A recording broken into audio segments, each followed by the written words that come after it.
¿No? Ya chicos, miren, les voy a mostrar mientras que vamos trayéndonos un poquito rápido.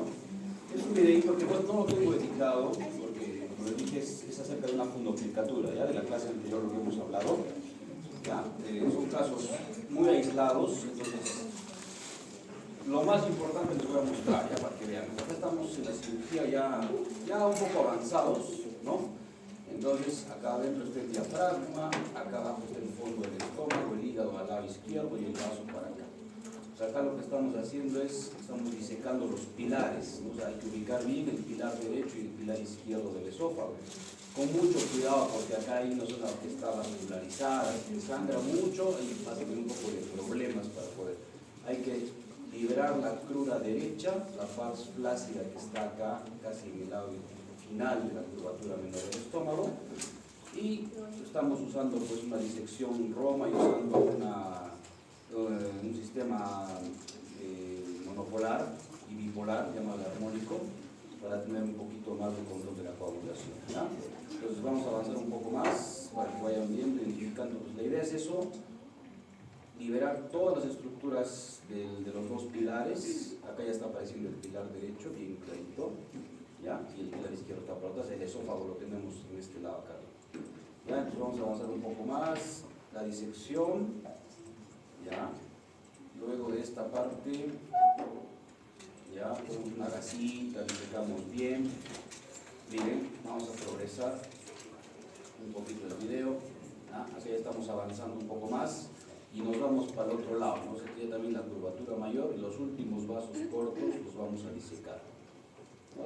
Recuerden que esto es para una cirugía de reflujo gastroesofágico severo o en hernia hiatal, ¿ya? Entonces, acá tenemos los últimos vasos cortos, los estamos disecando con un poco de cuidado, paciencia. Es una cirugía que hay que tener bastante paciencia, ¿no? Porque no podemos apurarnos, porque si te sangra un pedacito ya la cirugía se complica, ¿no? Y es mucho más larga. Entonces ahí estamos disecando la última parte. La idea es de que el fondo del estómago esté totalmente libre, ¿cierto? Entonces vamos a seguir avanzando un poco más. Ahí está el vaso. Hay una pequeña isquemia en esta zona del vaso porque se ligan algunos vasitos cercanos, pero no hay ningún problema, ¿no? No pasa nada. Seguimos liberando hasta tener las dos estructuras claras de los dos pilares, ¿ya? Y luego lo que vamos a hacer es esto, ¿eh? Hacer la fundoplicatura misma, ¿ya? Entonces ahí estamos colocando, estos son los dos pilares, el pilar derecho y el pilar izquierdo. Este es el hiato. El esófago está traccionado acá con un Trenpenrose, lo estamos jalando y la idea está jalando para poder ver bien las estructuras, ¿no? Y estamos poniendo unos puntos, o sea, si es que hay una hernia tal, acá está el hueco, acá todo esto es el hueco, y le estamos colocando unos puntos con sutura no absorbible, ya, o sea, puede usar, antes usábamos seda, ahora usamos este hilo que se llama Etibon, que es muy bueno, pero es un poco caro, ¿no? Entonces le vamos colocando 2, 3 puntos, ¿no? A la crura hiatal. Entonces estamos haciendo una cruroplastía acá, ¿bien? Estamos ajustando para cerrar el defecto, para que no haya ningún hueco. El esófago está acá arriba, ¿ya? Seguimos traccionando, vamos a poner unos 3, 4 puntos de venir con mucho cuidado porque la aorta está acá atrás. Hay que tener mucho cuidado y colocar los puntos, ¿ya? Seguimos colocando un par de puntos y luego ya está cerrado ya todo el hiato, ¿ya? Y lo que faltaría hacer sería hacer la misma fundoplicatura que está acá, ¿ya? Entonces, este es el fondo del estómago, miren, que le hemos soltado y ya lo hemos hecho como una chalina que les dije en la clase anterior, ¿no es cierto? El fondo del estómago va a pasar por acá abajo y está yendo acá arriba. Y le colocamos igual unos puntos, 3, 4 puntos, y miren cómo va a quedar, ¿no? Entonces, la fundoplicatura ya está hecha, ¿no? Y ya ahí ya no hay posibilidad de que haya más reflujo, la hernia está cerrada, ¿no? Ahí están los puntos, ¿eh? Entonces el fondo del estómago ha girado por abajo y está fijado, ¿ya? Y eso quería mostrar. Básicamente es eso, un resumen rápido de lo que faltaba de la clase. Es una cirugía poco común, ¿no? Pero sí la hemos hecho en algunas ocasiones, ¿ya? Entonces vamos a avanzar, chicos. Los dos temas que nos corresponden son temas largos. Vamos a tratar de avanzar rápido y les voy a mostrar dos videos más de cada parte, ¿ya? Entonces, hablando de este tema de estómago, bueno, es, digámoslo así, lo que yo más manejo, ¿ya? Cirugía de estómago, igual hay algunos centros especializados que manejan, ¿no?, esófago, estómago, como el caso de Almenara, como el caso de Bariati. Son cirugías en algunos casos frecuentes y en algunos casos no tan frecuentes, ¿no? Patología del mismo estómago, ustedes lo han visto mucho en gastro, ¿no? O sea, hablar de gastritis, hablar de úlceras, todo ese tema es siempre inicialmente un manejo médico, ¿ya? Pero la idea es ver en qué momento algunos de estos pacientes van a convertirse o ser candidatos a operarse, ¿ya? Lo bueno en general del estómago, como ya han podido ver en la parte anatómica, es que tiene mucha vascularización. O sea, poner un punto, una sutura, una anastomosis con el estómago, casi siempre va bien, ¿ya? O sea, tiene buena estructura. Si tienes una buena técnica quirúrgica a la unión del estómago, una gastrectomía parcial, una gastrectomía total, entonces probablemente te va a ir bien, ¿no? Pero ya depende también de cómo maneja el cirujano la técnica operatoria, ¿ya? Entonces, básicamente el estómago no es una bolsa, ¿no?, un reservorio de alimento que va a comunicar, pues, el esófago en la parte ya inicial del intestino, ¿cierto? Ocupa la mayor parte de la celda suprarrenal izquierda, es móvil, un punto fijo único en la unión gastroesofágica y tiene múltiples relaciones con órganos intraduodenales. Después del páncreas, el que tiene más relaciones con otros órganos es el estómago, ¿cierto? Y es un órgano muy irrigado, ¿no? Entonces es lo bueno, porque tiene buena vascularización para las suturas y demás. Las partes que tiene la conocen, ¿no? El fondo, el estómago, el cuerpo, el antro y el píloro, y las uniones, pues, ¿no? La unión esófago-gástrica, donde está el cardias, y la parte final, donde está el esfínter pilórico, ¿no?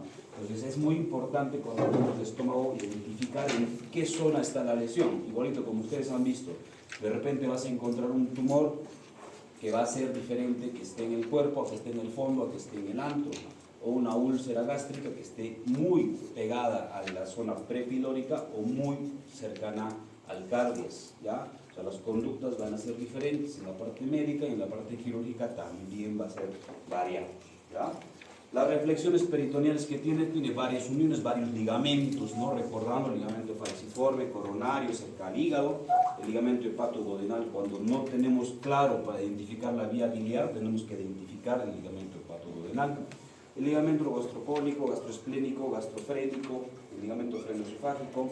Básicamente todo esto tenemos que liberar cuando hacemos una gastrectomía total. Y los epíplonos, que ya saben, ¿no? El epíplono mayor, que va de arriba hacia abajo, y el epíplono menor, más de derecha a izquierda en la parte media. La vascularización del epíplono puede ser muy variado. Hay algunos pacientes que tienen un epíplono muy corto, otros tienen un epíplono muy grueso, muy acartonado, muy rígido, muy largo, y eso también puede un poquito perjudicar o, digámoslo, que sea la cirugía un poco más difícil en algunos casos, ¿ya? La histología, recordando, tiene una mucosa, un epitelio de protección, la lámina trapeatoria. Que se pare más que el silencio emocional con comunicación, respeto, sobre todo amor, es que los corazones pueden permanecer unidos cuando los cuerpos estén separados. Ya apaga para tu equipo, ¿ya? Bueno, tiene la submucosa donde están los vasos sanguíneos, linfáticos y terminaciones nerviosas.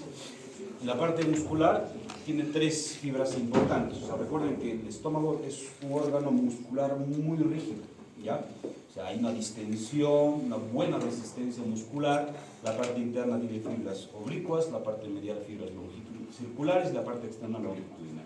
Entonces, por eso que cuando nosotros hacemos un corte en el estómago, es diferente que abrir un intestino, un colon, porque tienes que tener una pared mucho más gruesa, o sea, el tejido es mucho más rígido, ¿no? O sea, hacer una incisión mucho más profunda, pero también tener cuidado porque puede sangrar más, ¿ya? Y si sí tiene serosa a comparación del esófago, obviamente, ¿ya? La irrigación, ya lo han visto el grupo que he expuesto, ¿no es cierto? Todas las ramas básicamente del tronco celíaco, ¿no? Las ramas propias de este mismo tronco viene la arteria gástrica izquierda, que tiene una rama importante en la parte alta, la gastroesofágica anterior, la arteria hepática, que va a dar la gástrica derecho-pilórica y la gástrico-piploica derecha. Y la arteria esplénica con sus tres ramas importantes, la gástrico-piploica izquierda, las gástricas cortas, los vasos cortos y la gástrica posterior. ¿Ya? Entonces hay mucha irrigación. La parte venosa igual tiene un círculo venoso de las dos curvaturas. En la curvatura menor van a ir a la vena gástrica izquierda y la vena gástrica derecha. Y la curvatura mayor, la vena gástrico-piploica derecha y la izquierda. También tienes unas venas especiales que van hacia el fondo gástrico. Esto se ve en patología, por ejemplo, de úlcera, de esófagos dilatados, ¿no es cierto?, de hemorragia digestiva, varices esofágicas, ahí es donde se ve mucho más dilatación en esos vasos más distales. Una cosa importante, recordar es esto, los grupos ganglionares. Estos grupos ganglionares nos va a servir cuando nosotros vamos a operar patología oncológica, ¿ya? Entonces, recordarlo todo así a detalle es un poco difícil, eso más es para la especialidad. El cirujano oncólogo cuando hace una gastrectomía radical hay que tener en cuenta que tenemos que tener una resección R0, o sea, no dejar nada de enfermedad, y una disección D2 que les voy a mostrar ahorita cómo es básicamente. Pero la distribución de estos ganglios es en sentido prácticamente de arriba hacia abajo, ¿no? Entonces son los numeritos. Nosotros tenemos que acordarnos básicamente hasta el número 16, que son lo que más vamos a manejar nosotros cuando hacemos una cirugía de una gastrectomía. Entonces, acá vemos la primera, ¿no? Es la grupo ganglionar paracardial derecho, luego valvular paracardial izquierdo. Vamos bajando, tienes la curvatura menor, la curvatura mayor, el suprapilórico, el infrapilórico, ese es hasta el grupo 6. Luego del 7 tienes la arteria gástrica izquierda, la 8 la arteria hepática común, la 9 la arteria del trombo celíaco, el 10 del ilio esplénico y el 11 de la arteria esplénica. O sea, acá ya prácticamente ha rodeado todo el estómago. Luego los siguientes ya están en la parte más medial y cercana a los vasos importantes, a los vasos grandes. La 12 del ligamento hepatoduodenal, la 13 del recto pancreático, la 14 es la raíz del mesenterio, la 15 de la arteria cólica media y la 16 la paraórtica. O sea, hasta ahí nosotros manejamos en cirugía general, en cirugía digestiva cuando hacemos una gastrectomía. Si te toca operar por ahí, estás sospechando una obstrucción y encuentras un cáncer gástrico, tienes que operarlo. O sea, no es que lo vas a dejar porque tiene una patología de emergencia, ¿ya? Es una patología programada, ahí sí cambia el panorama porque tiene que verlo el cirujano oncólogo. Entonces, de ahí para abajo, como les digo, ya es un tema mucho más específico. Ver la 17 de la cabeza del páncreas, el 18 del reborde inferior del páncreas, el 19 el infradiafragmático, el 20 el esofágico, el 110 paraesofágico, el 111 supraesofágico, supradiafragmático, y el 112 posterior mediastinal. Esos los últimos que he nombrado están muy metidos, son ganglios muy chiquitos y ganglios que están muy en la raíz, o sea, es difícil identificarlos estos. Pero cuando vamos a mandar una pieza operatoria, mientras más ganglios se mande, va a ser mucho mejor para el estadiaje de estos pacientes, ¿ya? Entonces, la inervación tiene dos importantes, los nervios esplácnicos, la parte simpática y los torácicos en la parte alta, y el parasimpático los vagos, ¿no? Entonces la distribución del vago es desde la parte alta, el vago izquierdo va muy adelante y el vago derecho va posterior. Entonces, el izquierdo va adelante y el vago derecho va en la parte de atrás, ¿ya?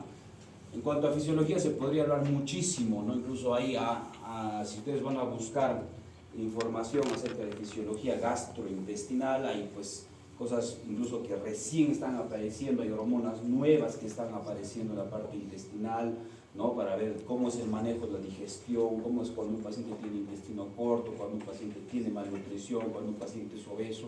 Entonces todo eso recién está incluso en abogue, ¿no? Incluso los cirujanos más renombrados en el Perú pues hablan que la fisiología gastrointestinal está en pañales recién a nivel mundial. Entonces hay muchas cosas que están cambiando desde hace mucho tiempo a la actualidad, ¿no?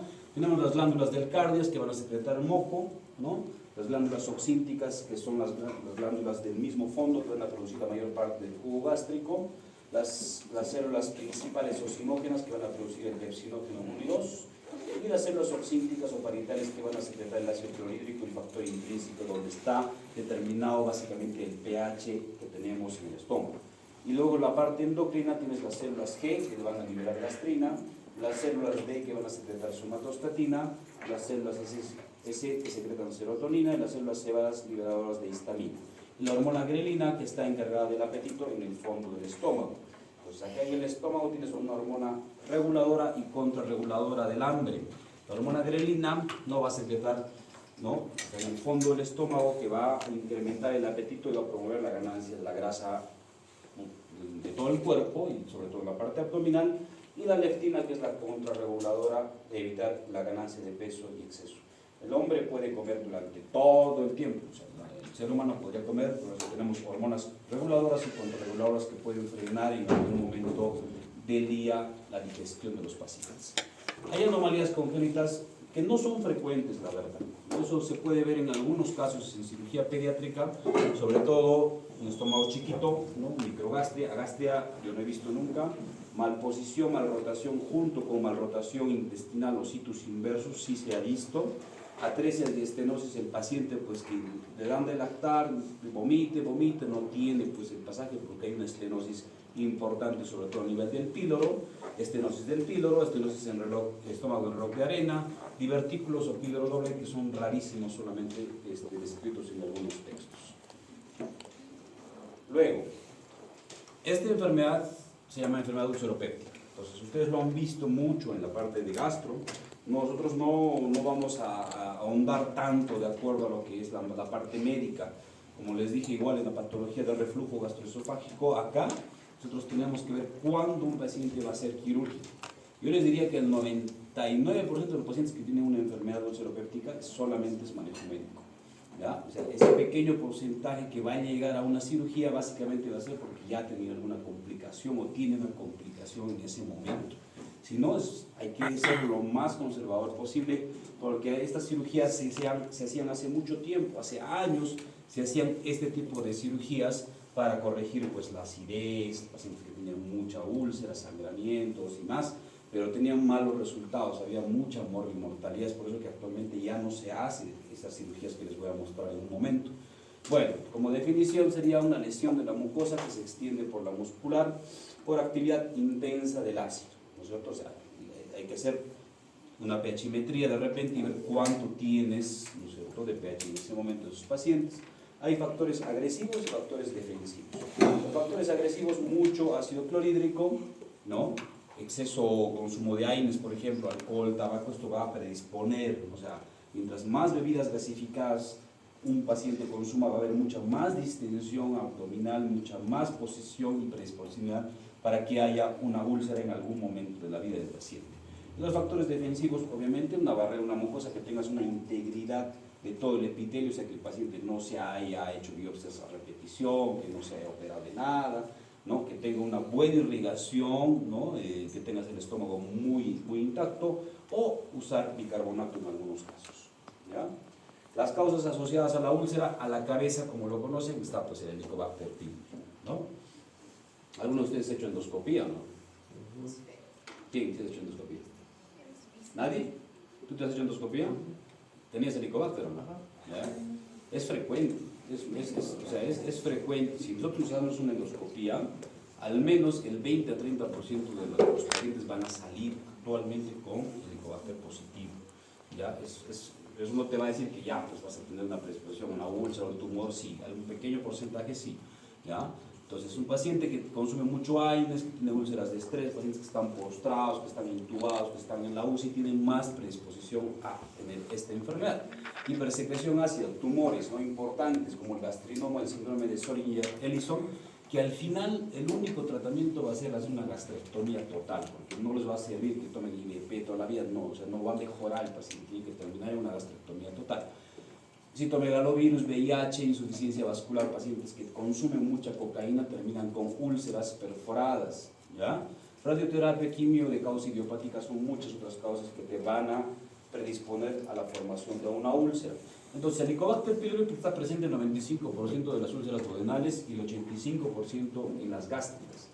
Esta alta asociación con la gastritis crónica, ¿no? Obviamente, y la disminución de las úlceras, va a haber una pequeña mejoría con la erradicación del Helicobacter pylori. Entonces, el tratamiento no lo vamos a ver ahora porque ustedes ya lo han visto. Obviamente, esto va a ir cambiando en el transcurso de los años.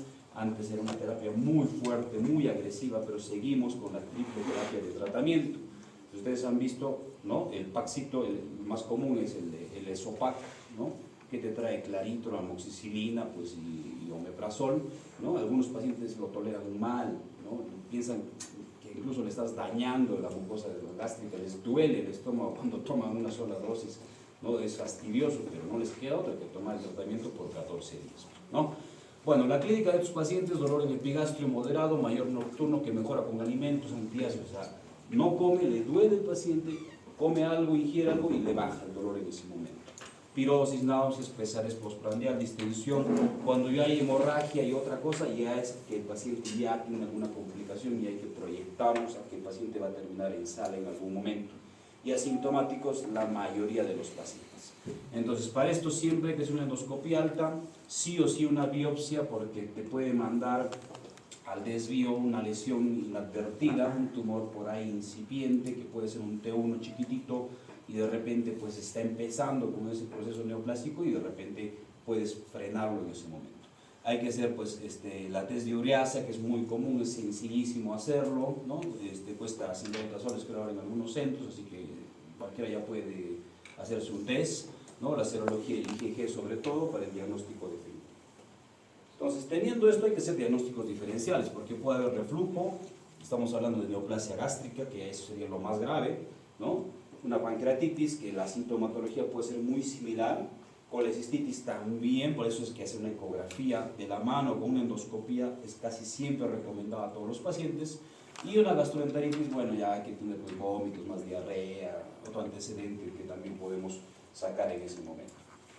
Cuando ya hay una complicación como estas son las 4, el paciente va a terminar en sala sí o sí, o sea, no hay que darle tratamiento, esperarle, es peor prolongar el futuro del paciente, ¿no? Entonces, las 4 complicaciones: hemorragia, perforación, penetración y estenosis.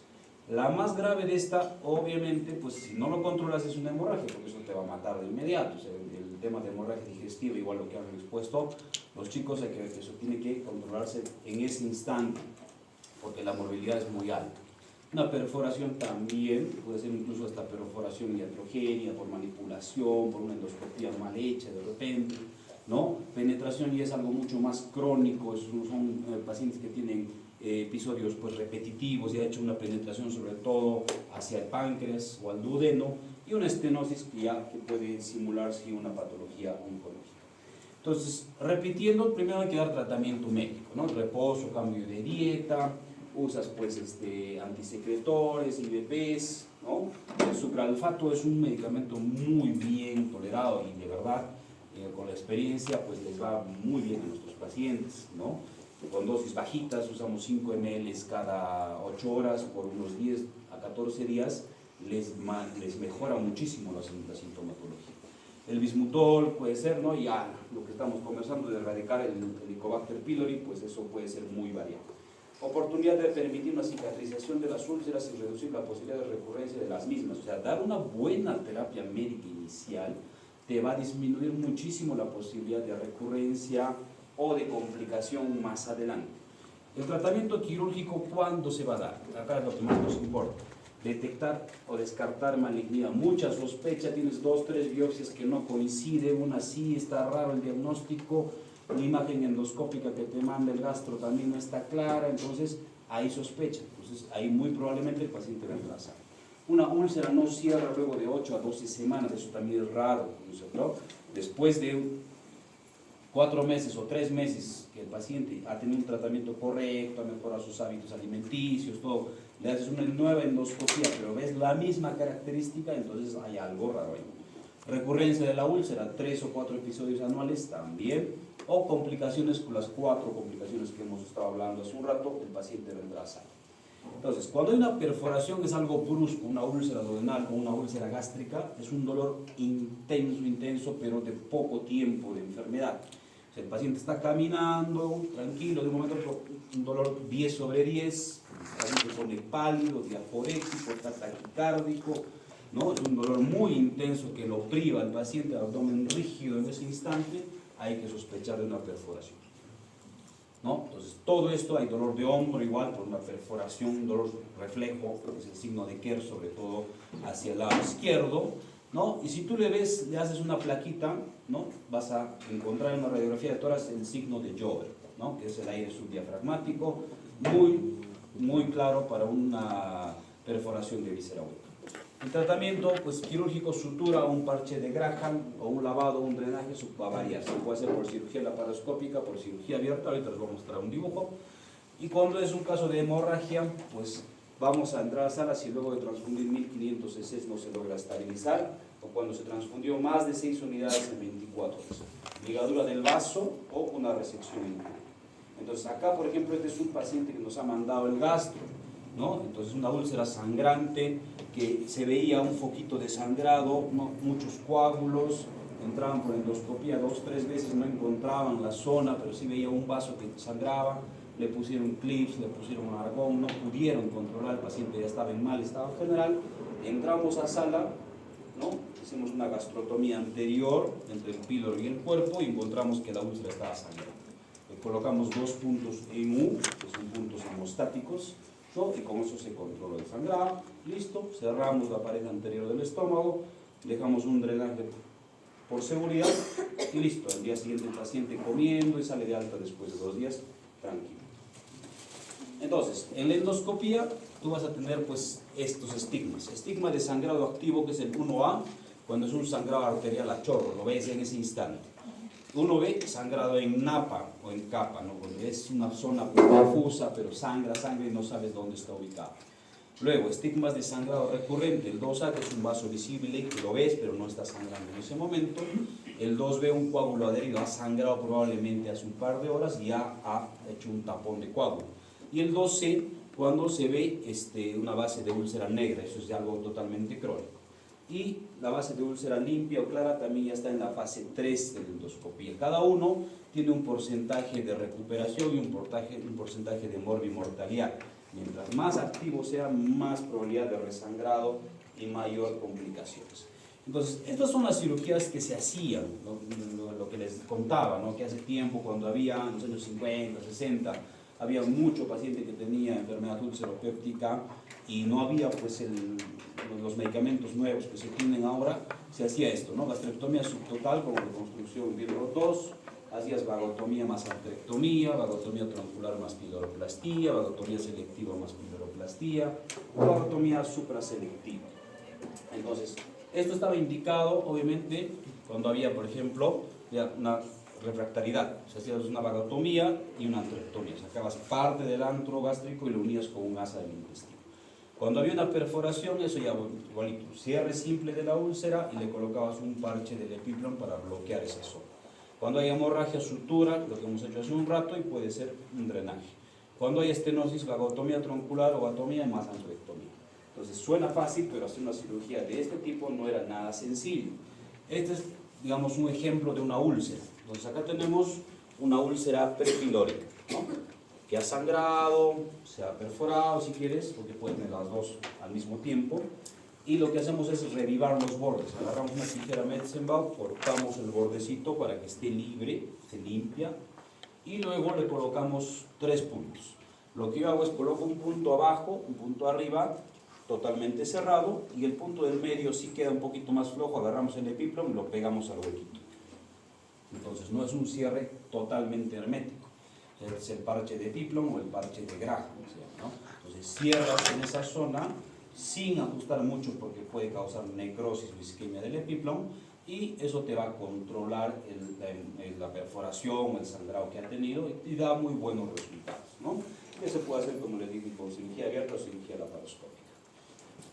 Lo que no se hace es esto, pues, ¿no? Una vagotomía troncular, o sea, hacer una sección bien alta, lo más alto posible. Se seccionan los vagos anterior, posterior, hay denervación, pero el problema de esta cirugía es que daba éstasis gástrica casi a todos los pacientes y tenías que hacer colecistectomía sí o sí porque también provocaba mucha éstasis biliar y provocaba colecistitis en casi todos los pacientes. La vagotomía selectiva, y es un poquito más abajo, se preserva la rama hepática de la división anterior y la celíaca de la posterior, ¿no? Pero tenías que tener igualito, ¿no? Ver que no haya una lesión porque tendrías una elevación biliar y una lesión intestinal en esa parte. Luego, lo que más abajo está es la vagotomía supraselectiva, o sea, mucho más abajo, ¿no? Viendo más abajo, ¿no? Ahí se denervan todos los últimos nerviecitos, conservando la que es la pata de ganso, ¿ya? para evitar justamente todas las complicaciones de los últimos. Hasta eso se puede hacer actualmente, cuando hay recurrencia, siempre y cuando tengas un antro muy bueno, que no haya tenido unas lesiones previas y más, hasta ahí te podría ayudar ese tipo de cirugía. Pero si no, la verdad ya no se hace esto de rutina. Las complicaciones de la vagotomía justamente es esto, ¿no? Atonía gástrica, vaciamiento gástrico retardado, el paciente tenía mucha pesadez, mucha distensión, estasia antropilórica, signos de obstrucción intestinal, necrosis de la curvatura mayor del estómago por mucha disección que tú manejabas, los pacientes tenían diarrea, formaban casi todos los cálculos y esofagitis por reflujo. O sea, en algunos les ayudaba, pero imagínense tener todas las complicaciones por una cirugía que se puede evitar, entonces mejor frenar o, como decimos, parar un poco la mano, ¿no? Entonces, ya no se hace de rutina. Ahora, casos especiales en la parte gástrica tenemos, ¿no? O sea, tenemos hallazgos casuales, hallazgos ya definitivos con diagnóstico patológico previo, puede ser. Podemos tener un linfoma gástrico, que puede ser primario como parte de una enfermedad diseminal. Normalmente es el linfoma no-Hodgkin. El tratamiento es una gastrectomía más radioterapia más quimioterapia. El pronóstico bueno a comparación de otros pacientes, de otras patologías neoplásicas, tiene una mejoría y una recuperación un poquito mejor, pero siempre tiene que tener radio y quimio de la mano. Tumores benignos puedes encontrarte como leiomiomas, que es el más frecuente, un pólipo hiperplásico, que también es relativamente frecuente, no maligno, o un pólipo adenomatoso que sí tiene alto riesgo de malignidad. Entonces, todo pólipo que se encuentre en una endoscopía tiene que ser resecado, hay que extirparlo, sí o sí, para mandar a estudio, ¿ya? O sea, puede que sea un pólipo no maligno, pero otros que tengan sí predisposición a la malignidad. Igual cuando veamos patología de colon, hay varias enfermedades que tienen muchos pólipos, entonces siempre hay que mandar a un estudio, pero con un patólogo de confianza. El tumor GIS, el tumor estromal GIS, es una neoplasia de origen mesenquimal, más frecuente en el tubo digestivo. Acá encontramos bastante frecuente en el estómago y en la primera y segunda porción del duodeno. Hay una presencia de las células intersticiales de Cajal, presencia del gen KIT activado y potencialmente agresivos que pueden metastasizar. El tratamiento siempre va a ser quirúrgico, dependiendo de dónde está ubicada la lesión, y vamos a agregar un medicamento que es el imatinib mesilato, ¿no? Evidentemente es una lesión bien grande, bien circunscrita, no tiene una base a comparación de un pólipo, no tiene un pedículo, está mucho más metido en la parte muscular, ¿no? Entonces hay que hacer una resección, una cirugía mucho más agresiva en estos casos. Otra patología rara que sí no se ve frecuentemente es esta, una enfermedad de Menetrier. Hay anormalidad de la mucosa gástrica de origen desconocido, hipertrofia de la misma mucosa, disminución de células parietalles principales, hipersecreción de moco, pero acá el paciente tiene una tendencia a hacer una anemia, hipoalbuminemia severa. Son pacientes que tienen anasarcas, o sea, lo van estudiando cuál es la causa, no se sabe, y de repente encuentras esto y el paciente tiene la albúmina, está muy baja. El tratamiento siempre tiene que ser un soporte nutricional importante, van con nutrición parenteral o sonda nasovaginal, pero de largo tiempo, ¿ya? Y si no mejoran, hacer una gastrectomía pues, total y una reconstrucción de yeyuno hacia la parte baja del esófago. En el tema de obesidad, ¿no?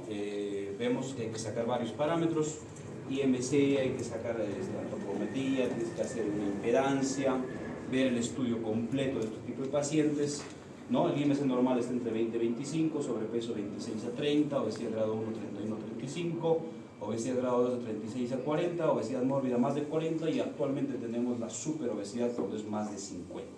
Entonces hay varios tratamientos. Tratamiento restrictivo, ya no se usa la banda gástrica, ya no sirve, la manga es lo que más se usa, y los malabsortivos tienes el bypass intestinal, derivación biliopancreática, que tampoco ya no se hace porque los pacientes terminaban con malnutrición severa, y las mixtas que sí se hace el bypass gástrico en Jeder-Rux, el BAUA, SADIS, bipartición, hay muchas otras técnicas más que actualmente se están haciendo en casi todas las partes del mundo. Primero es un bypass gástrico en Jeder-Rux, el segundo es un Swiss duodenal, el tercero es una manga, que es una gastrectomía, y el otro es una banda, que ya no se usa. Entonces hay que ver qué pacientes van a ser candidatos o no para ese tipo de cirugía. Otros hallazgos casuales, otras cirugías que no son frecuentes, puedes encontrar esto: obstrucción intestinal, obstrucción gástrica por cuerpos extraños. Lo más frecuente no es encontrar besoares. Puedes encontrar tricobesoares, fitobesoares, ¿ya? Acá tenemos un caso de un paciente que nos mandó hoy justamente en una gastroenteróloga del hospital, que entrando a la endoscopía encontró esto, ¿no? Era como una bola, ¿no? Con aparentemente pelos. Intentó mover el endoscopio, no pasaba, ¿no? Entonces nosotros entramos por cirugía laparoscópica para ello, encontramos un estómago totalmente distendido, grande, no se podía ni mover el estómago. Entonces hacemos cirugía abierta, convertimos y hemos encontrado esto, ¿no? Un tricobesoar que está toda la forma del estómago y el intestino estaba tomado. Esto se llama el síndrome de Rapunzel, ¿ya? Entonces, ¿cómo? Es pelo, tricobesoar, ¿no? O sea, esto es pelo. Es una paciente psiquiátrica que se comía pues el cabello poco a poco, y empezó a quedarse en esa zona, pues, ¿no? De esto hemos operado 2 casos en el hospital. Este es el que más se veía, creo que pesaba como 1 kilo y tanto, ¿no? Entonces era un caso muy interesante. Pero después ya se solucionó y todo fue bien. Ahora, hablando de una patología que sí es frecuente, el cáncer gástrico, ¿no? Entonces es uno de los tumores más frecuentes a nivel del Perú. Los más frecuentes son el cáncer gástrico, el cáncer de colon recto, el cáncer de esófago y el cáncer de hígado. Entonces todos estos 4 son los más frecuentes acá en el Perú. Del cáncer gástrico es frecuente a nivel mundial y nacional en segundo lugar. Entonces siempre van a encontrar alguna estadística, alguna patología similar en los hospitales, en los centros donde se maneja algún tipo de patología gástrica. Vas a encontrar algún paciente de estas características. El 90% son malignos y de estos el 95% son los carcinomas. Más frecuente en varones, más en mayores de 50 años y gran asociación Helicobacter pylori. Hay tumores gástricos en menores, se han reportado pacientes de 25, 30 años, que lastimosamente son tumores muy agresivos. O sea, mientras más precoz aparezca esta enfermedad, es peor el pronóstico para estos pacientes, ¿ya? Luego, vemos, hay tendencias en la epidemiología, tendencia sostenida de más del 80% de tasa de incidencia en Estados Unidos y Europa, incluso en países con alta incidencia. Lo que más se ve en el nivel mundial es en Japón, China, Colombia, en Chile también hay cambios de hábitos alimenticios. Hay que hacer más consumo de frutas, vegetales, mejor preservación de alimentos, reducción de infección crónica de Helicobacter pylori y el screening. Hay algunos países que ya pasan los 40 años, ya todos los pacientes les hacen endoscopía de rutina, ¿no? Eso sería lo mejor. O sea, la prevención primaria, en este caso, sería muy bueno para este tipo de patologías. Lastimosamente acá pues no hay eso, no hay ese incentivo del gobierno, tampoco la misma educación de las personas. Es totalmente diferente a otros países, ¿no? Pero sería lo ideal. Cáncer gástrico, como ven, lo que está en rojito, mira, hay mucho, ¿no es cierto?, en la parte de Brasil, Colombia, Perú, en el Asia hay bastante, en China. Entonces se ve pues que está difuso en casi todo el mundo, ¿no? Y sigue en aumento todavía. Hay factores de riesgo ambientales, genéticos, pacientes que tienen anemia perniciosa, pólipos que no han sido bien estudiados también, gastritis crónica atrófica a repetición, gastropatía hipertrófica, cirugía gástrica previa. Algunos pacientes que tienen ese antecedente también tienen esa predisponibilidad, ¿ya? El Helicobacter pylori 2 veces más que otras personas normal. Y los factores de riesgo, bueno, esto está sí demostrado: alto consumo en sal, bebidas muy calientes, nitrosamidas, o pacientes que tienen el grupo A sanguíneo también tienen más predisponibilidad. Ahora, hay 2 tips. Uno, la erradicación del Helicobacter pylori no previene completamente el desarrollo del cáncer gástrico, eso sí. Claro, o sea, no es que ya no tengo Helicobacter, no voy a tener nunca, no, eso no es cierto, ¿no? O sea, sí hay un porcentaje de pacientes que tienen la tendencia a ser un tumor de estómago.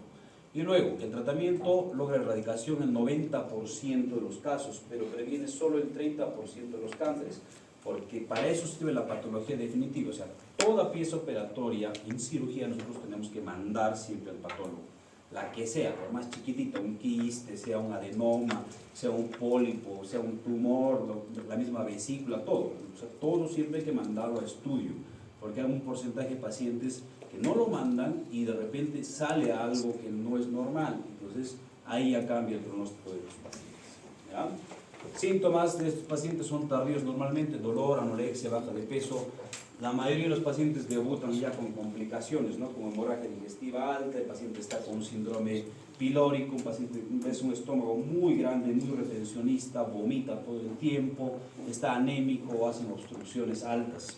Síndromes paraneoplásicos como el síndrome nefrótico, puede tener tromboflebitis, puede tener dermatomiositis, queratitis puriginosa y demás síndromes paraneoplásicos que puedes encontrar. Ahora, la clasificación vas a tener según su estirpe histológica. La mayoría hemos dicho que es el carcinoma, el adenocarcinoma en 88%, bien diferenciado, indiferenciado, que son los anillos, sello de anillo o anillo en sello. Estas son las más agresivas, o sea, ese estirpe histológico de todos es el más fuerte. Si tú tienes uno bien diferenciado, todavía tiene una mejoría. Medianamente diferenciado o indiferenciado, ya tiene menos pronóstico de tus pacientes.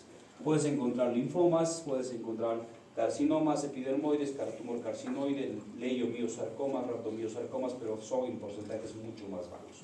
Y según su macroscopía, lo que tú estás encontrando en ese momento, tienes dos opciones, o que sea un cáncer incipiente, que recién está empezando, o un tumor ya avanzado. Y la localización es clave como cualquier otra patología. Hemos dicho, tienes que decir en qué parte del estómago está ubicada la lesión, si está en el tercio superior, tercio medio, tercio inferior, si está en el fondo, si está en el cuerpo, si está en el cardias, si está en el mismo píloro, si está en el antro, donde esté ubicada la lesión se tiene que poner el nombre correcto. ¿Ya? Entonces, de acuerdo, lo más importante es ver si es temprano o es avanzado. El cáncer gástrico temprano es la clasificación japonesa, que solamente va a comprometer la mucosa y la submucosa, no va a abarcar más allá.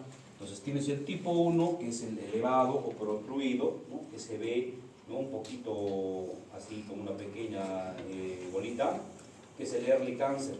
En este early cancer el tratamiento de la mucosectomía, si es que ustedes han escuchado ese tratamiento, sirve bastante. Esto en Japón lo están usando casi de manera ya de tratamiento inicial. O sea, todo early cancer que encuentran va a mucosectomía y luego solamente controles, se evita el tratamiento quirúrgico que puede ser agresivo, las complicaciones que puede. Luego, tienes el tipo 2 que puede ser superficial, el A que es un poquito elevado y el B que es un poco ya también plano y el C que está un poco más deprimido. Y el tipo 3 que es totalmente excavado o hundido. ¿Ya? O sea, todo esto es el cáncer temprano. Se localiza en las partes más distales del estómago normalmente, o sea, más abajo. ¿Ya? Mientras más abajo esté la lesión también va a ser mejor porque la cirugía va a ser más fácil. Una cirugía de un tumor más alto es más difícil, la reconstrucción es más difícil y el pronóstico también no es bueno en los pacientes. 50% en el antro, 45% en el resto del estómago. Entonces el cáncer inicial. Y luego tienes el cáncer gástrico avanzado, que es la clasificación de Borman, que seguramente lo han escuchado mucho ustedes. Hay algunos textos que te hablan hasta del Borman 5. La verdad, en consenso de muchos cirujanos oncólogos, lo manejan casi todos solamente hasta el Borman 4. Va a comprometer la muscular, la serosa y los tejidos vecinos. Es un cáncer mucho más agresivo, mucho más avanzado. El tipo 1 del Borman 1 es cuando ya es un tumor polipoideo, ¿ya? Que está proyectándose hacia la luz, o sea, está levantado pero ya es más profundo. El tipo 2 es una úlcera, pero que tiene los bordes bien claritos, o sea, tú sabes dónde empieza y dónde está terminando la lesión. El tipo 3 es un tumor ulcerado infiltrante, es una úlcera irregular que no sabes dónde empieza, dónde termina. Y el tipo 4 es la linitis plástica, que es totalmente difuso, ves como un tejido plano, blanquecino, una zona más alta, una zona más baja, totalmente irregular, ¿no? Es una lesión ya muy avanzada. Y esto es un ejemplo, mira, de un paciente que nos han mandado de referencia del hospital, creo que era de Abancay, pero no estoy recuerdo, con zonas mamelonadas, le ponen lesión Borman 1 y síndrome pilórico, pero con esa lesión pues no es un Borman 1, es una zona totalmente difusa, una zona que estaba sangrando en una parte y en otra zona que no se veía bien la lesión, ¿no? Y lo mandan para tomografía, para estudio y más, ¿no? Este paciente terminó pues con una gastrectomía total después, ¿no? Ahora, acá hay una tomografía justo de ese paciente, ¿ya? Donde vemos que acá, si logran ver acá, es un estómago bien grande. Lo que vemos cuando hay pacientes con cáncer gástrico, casi siempre se ve el síndrome pilórico, ¿ya? El síndrome pilórico tiene una característica que come el paciente y vomita de inmediato. Tú ves acá un estómago muy distendido, ¿no es cierto?, con un nivel amplio, pero es un estómago grande, un estómago retencionista. Entonces siempre hay que hacer endoscopía y tomografía para estadiaje a todos los pacientes con un tumor de estómago. Ahora, puede haber invasión, extensión directa a órganos adyacentes por cercanía, a cualquier órgano puede pegarse. Puede haber siembra peritoneal hacia el epíplomo, que es muy frecuente, al peritoneo, a los ovarios, que se llama el tumor de Krukenberg, al fondo de saco de Douglas, que es el escudo de Blumer. Puede haber diseminación hematógena a través de la circulación portal o sistémica, más frecuente al pulmón o al hígado, y diseminación linfática a los ganglios linfáticos regionales, curvaturas mayores y más. Cuando tienes un ganglio supraclavicular, sobre todo en el lado izquierdo, es el ganglio de Virchow, nódulos umbilicales, que es el nódulo de la hermana María José, y en el lado axilar izquierdo, nódulo de Iris. Cuando ya encuentras esto, ya es una lesión muy avanzada. O sea, ya tienes probablemente un T4 y ya sea un N1, N2 mínimamente, y ya el pronóstico va a ser más complejo. Entonces, el T1 o el TIS es el carcinoma in situ. O sea, lo que estamos hablando del early cáncer, que solamente va a comprometer el tumor intraepitelial, la lámina propia. El T1 es el tumor que compromete la lámina propia, la submucosa, parte de la submucosa. El T2 es un tumor que infiltra la muscular propia o la subserosa. El T3 va a ser un tumor que va a penetrar ya la serosa. Y el T4 ya está en contacto con órganos vecinos. N1, metástasis a 1 a 6 nódulos linfáticos. Acá ya hablamos de números. Acá en el cáncer de estómago y el cáncer de colon vamos a ver eso, ¿no? O sea, hasta 6 nódulos ya está en un estadiaje de N1 de invasión de compromiso linfático. N2 hasta 15, de 7 a 15, y el N3 más de 15. O sea, de toda la cadena ganglionar que hemos estado repasando inicialmente, ya están prácticamente todos los nódulos infiltrados, inflamados en esa zona. Y metástasis M, cuando en M0 no hay metástasis a distancia, y el M1 cuando ya hay metástasis. ¿Ya? Entonces, de acuerdo a esto, lo que les comentaba antes, hay un grupo de drenaje linfático. O sea, grupo 1, 2, 3, 4. Entonces, el grupo 1 va a abarcar hasta el sexto grupo ganglionar, del cardial derecho hasta el suprapilar. El grupo 2, desde el 7 hasta el 11. El grupo 3, el 12 hasta el 15 y abarca el 110 y el 111. Y el grupo 4 solamente el 16, ¿no? Entonces, el drenaje linfático, mientras más avanzado tengas la lesión con un drenaje, por ejemplo, del grupo tercero, es porque ya la lesión ya está más diseminada y es más complejo el tratamiento. Entonces, lo que les comentaba, lo ideal para hacer una cirugía radical tiene que ser un R0, o sea, no dejar lesión ni microscópica ni macroscópica. Cuando tú dejas un R1 es cuando es microscópica. Y R2 cuando dejas micro y macroscópica. Estás dejando una lesión que tú estás viendo. A veces es un tumor irresecable que no se puede, de repente es una cirugía paliativa nada más, hacer una gastroentero, digamos, para que el paciente pueda comer, puede ser. Entonces en la D1 va a haber una disección ganglionar hasta el séptimo, el D2 hasta el 2, o sea, mínimo tienes que resecar esos 12 ganglios hasta el grupo 12 para que tengas una disección D2. Y el T3 la disección más adelante, ¿no? Pero como les comentaba, como son ganglios muy metidos, muy casi retroperitoneales, entonces es más difícil la disección de estos grupos ganglionares. El diagnóstico, como todo tumor, siempre biopsia, como les dije, toda patología tumoral tiene que tener biopsia, endoscopía, ecoendoscopía en casos muy tempranos, tomografía para el estadiaje siempre con contraste. Toda tomografía en cirugía digestiva tiene que tener siempre contraste. Si no tiene contraste, la tomografía no sirve prácticamente nada. ¿Ya? Radiografía con doble contraste, hace una laparoscopía diagnóstica, esto hacen en la Almenara, por ejemplo, me acuerdo cuando roté ahí, había sospecha ya de que había una carcinomatosis, entonces lo que hacen es un lavado, entran por la laparoscopía, lavan toda la cavidad abdominal con suero, lo aspiran y lo mandan a citología. La citología, que en ese instante son 10-15 minutos, sale positiva, es porque hay una diseminación y el tratamiento ya se suspende, ya no haces una gastrectomía radical que tenías que hacer, sino una cirugía más paliativa. Esto es lo que les comentaba, útil para detectar lesiones peritoneales pequeñas, útil en T3 o T4, útil para toma de citología peritoneal. Si tú tienes ya metástasis o carcinomatosis que se ven focos blanquecinos, nódulos diseminados en el epíplomo, en el peritoneo, en el meso, es porque ya es una lesión totalmente avanzada, ¿no? Entonces ya no tendría sentido de que tú hagas una gastrectomía total, no con reconstrucción, una cirugía que te puede durar 2-3 horas, por gusto. El tratamiento quirúrgico entonces depende, ¿no? Si es un cáncer en el antro o el cuerpo distal, o sea, más abajo, una gastrectomía subtotal, una gastrectomía parcial, ¿no? Entonces acá vas a unir, haces una gastroenteroanastomosis, haces una disección, ¿no? Desde la unión de la curvatura menor, haces una mantectomía mayor y menor, sección de la arteria gástrica izquierda y una reconstrucción tipo Billroth 2 o la gastroyeyunoanastomosis, ¿ya?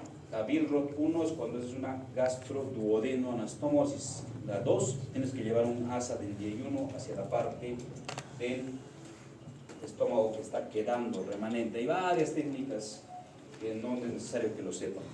Cáncer del fondo o del cuerpo, o sea, mientras más arriba esté, tienes que hacer prácticamente una gastrectomía total.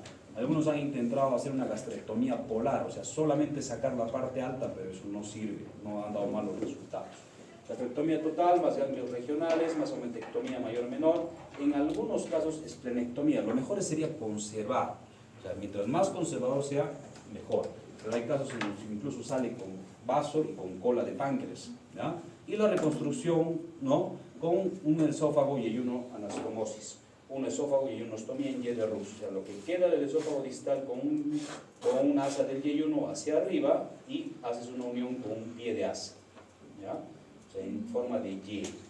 Esa es la cirugía definitiva en casos más avanzados de la lesión tumoral. La resección endoscópica que les comentaba hace un rato, la mucosectomía en estadios T1, cuando es un tumor bien diferenciado, compromiso solamente de la mucosa, menos de 2 centímetros y ausencia de ulceración. Entonces ahí se intenta mucosectomía y seguimiento cada 3 meses vía endoscópica.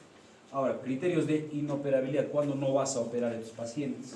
Diseminación peritoneal, carcinomatosis, ya obviamente hemos dicho ya el pronóstico es malo, metástasis hepática múltiple, asitis carcinomatosa, amplia invasión a órganos vecinos, signos clínicos holoparoscópicos de muestra siembra peritoneal y pacientes añosos con falla avanzada, pues no vas a operar a esos pacientes. Porque puede haber complicaciones, son cirugías que se pueden hacer fácil, pero también hay muchas complicaciones en caso quirúrgico de hacer una gastrectomía, ¿no? Por ejemplo, gastritis alcalina por reflujo, un 25%, hay que hacer un diagnóstico endoscópico y el tratamiento es convertir un Billroth 2 a una Y de Rux, o sea, pasar a un pie de asa más abajo para que la secreción biliopancreática no suba, o sea, no provoque esta gastritis o el reflujo que puede tener otras complicaciones también en estos pacientes.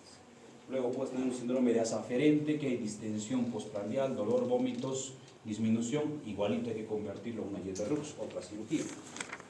Síndrome de dumping, es como tienes un estómago más chiquitito, la comida pasa rápidamente hacia el intestino y el paciente siente una fatiga, dolor, se pone rojo, incluso está con taquicardia, vomita y hasta diarrea les causa, ¿no? O sea, todo eso puede pasar en un sistema de dumping. Acá tenemos que mejorar la dieta alta en carbohidratos, no ingerir líquidos con alimentos, el paciente tiene que comer y después de 30 minutos recién le vas a dar los líquidos. O una interposición de un asa yeyunal, que sería otra cirugía, pero lo mejor es manejar médicamente porque ya has hecho una cirugía muy amplia, muy compleja, es mejor no tocar este tipo de pacientes.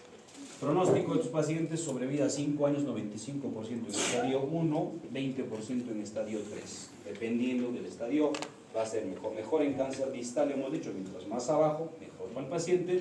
Mejor en cáncer temprano, mejor en tumores pequeños y ausencia de metástasis, obviamente. En algunos casos incluso manejan la metástasis en la misma cirugía, pero ya el pronóstico no es el mejor para este tipo de pacientes.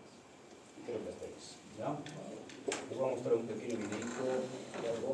Mientras que vamos a descansar 3 minutos ya, porque no va a cansar bien.